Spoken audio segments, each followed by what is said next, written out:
ఎక్కడ ఏ సదస్సు జరిగినా, ఎక్కడ ఏ సమావేశం జరిగినా, ఎక్కడ ఏ సమ్మేళనం జరిగినా సరే అవన్నీ కూడాను రాజకీయ పరంగానో లేక మతపరమైనవో, కులపరమైనవో, విద్య, వైద్యం, వైజ్ఞానిక వినోదపరమైనవో ఉంటాయి తప్ప వాటన్నిటికీ అతీతమైనటువంటి స్నేహానికి, సహృద్భావానికి, ఒక ధాతృత్వానికి, ఒక ప్రేమను మాత్రమే ప్రధానంగా పంచడం, పుచ్చుకోవడం అనేది ఎక్కడ లేదు. అది అద్భుతమైన తెలంగాణ సంస్కృతిలో ఉండటం అన్నది చాలా గొప్ప విషయం. ఇది ఇక్కడే కాదు, దీనికి మరింత ప్రాచుర్యం వచ్చి ఇది దేశ వ్యాప్తంగా కూడా ఇది జరగాలి, ఇది వ్యాపించాలని మనస్ఫూర్తిగా నేను కోరుకుంటున్నాను.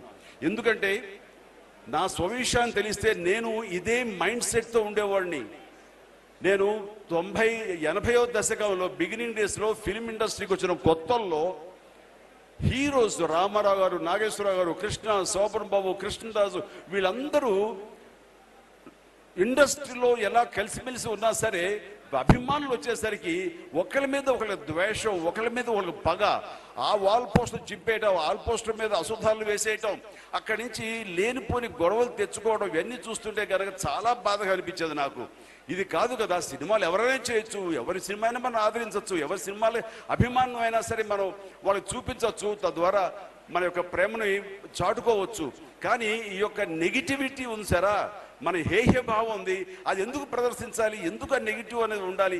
కాబట్టి నేనే కనుక హీరోనైతే ఇలాంటి భావం పోగొట్టాలి అంటే ప్రప్రథమంగా ఎవరైతే హీరోస్ ఉన్నారో, ఎవరైతే అభిమాన పాత్రలు ఉన్నారో ఆ యొక్క హీరోల మధ్య ఒక సహృద్భావ వాతావరణాన్ని మనం కలగజేసినట్లయితే దాని రిపుల్ ఎఫెక్ట్, దాని పర్యవసానం ఖచ్చితంగా అందరిలో కూడా మార్పు వస్తుంది.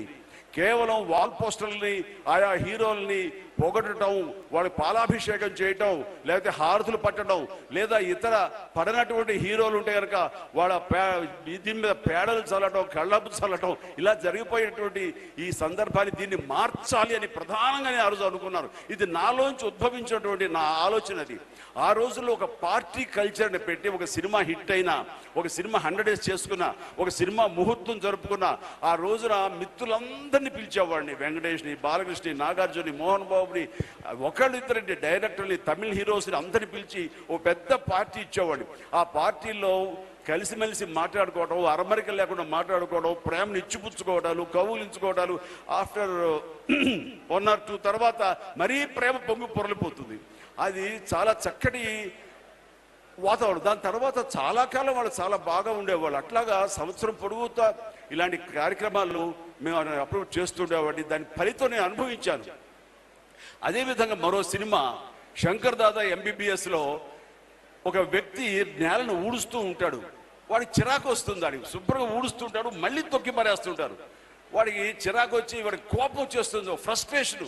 ఇంత కష్టపడతాను 24 hours, అది ఆరేంత వరకు ఉండకుండా మళ్ళీ మురికి చేసేస్తానని చాలా ఆవేశంగా ఫ్రస్ట్రేషన్లో మాట్లాడితే నా క్యారెక్టర్ చూసి దగ్గరికి వెళ్ళి, బాబా అంత ఆవేశపడకు బాబా, కానీ నువ్వు పడే కష్టం చూస్తుంటే చాలా బాధగా అనిపిస్తుంది, నీ బాధను అర్థం చేసుకోగలను, నీ ఫ్రస్ట్రేషన్ అర్థం చేసుకోగలను, రా ఒక గుండెకి హద్దుకొని గట్టిగా హద్దుకుంటే ఆడు ఐస్ ముక్కలా కరిగిపోతాడు. సరే బాబు, ఏం పర్లేదు బాబు, మీరు తొక్కి వెళ్ళండి బాబు, నేను తుడుచుకుంటాను అంటాడు. ఆ కౌగులింతకి అంత ప్రభావం ఉంది, అంత ఎఫెక్ట్ ఉంది. ఇది వాస్తవం. ఇది అండ్ మీరు కూడా చూడండి, ఎవరి మీద ద్వేషం ఉన్నప్పుడు, కొంచెం కోపం ఉన్నప్పుడు ఎడమొహం పెడమొహంగా ఉండి వాడు కనబడితే కనుక మొహం చాటేసుకుంటూ అలా ఉంటే అది ఒక గల్ఫ్ లాగా పెరిగిపోతుందే తప్ప తరగదు. ఒక్కసారి మీరు ధైర్యం చేసి మీ ఇగోని పక్కన పెట్టి, అరే భాయ్ రారా, ఒకసారి రారా, ఇవన్నీ ఏం డిస్కషన్ వద్దురా, ఏం జరిగిందో, ఇది నీ తప్పు నా తప్పని ఆ డిస్కషన్ వద్దు, వచ్చి మనస్ఫూర్తిగా కౌగులించుకోవాలండి.